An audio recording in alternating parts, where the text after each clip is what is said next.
তিন ম্যাচে দ্বিতীয় হ্যাটট্রিক করলেন হল্যান্ড। স্ট্রাইকারদের জন্য গোল করা তুলনামূলক সহজ, কিন্তু হ্যাটট্রিক করা নিশ্চয়ই অত সহজ নয়।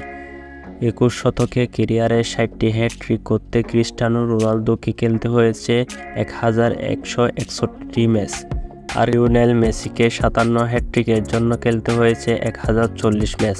এই পরিসংখ্যানই বলে দিচ্ছে হ্যাটট্রিক করা কতটা কঠিন।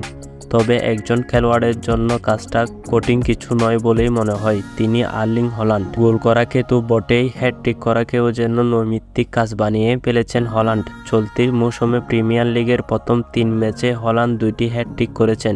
প্রথম ম্যাচে 1 গোল করা হল্যান্ড পরের 2 ম্যাচে গোল করেন 3টি করে। সর্বশেষ গতকাল রাতে ওয়েস্ট হামের বিপক্ষে 3-1 গোলের জয়ের হ্যাটট্রিক করলেন হল্যান্ড। এর আগে প্রিমিয়ার লিগের প্রথম 3 ম্যাচে 2 হ্যাটট্রিকের ঘটনা ঘটেছিল 1994-95 মৌসুমে। গোল করেছিলেন ব্রেন্টফোর্ডের পল জুয়েল।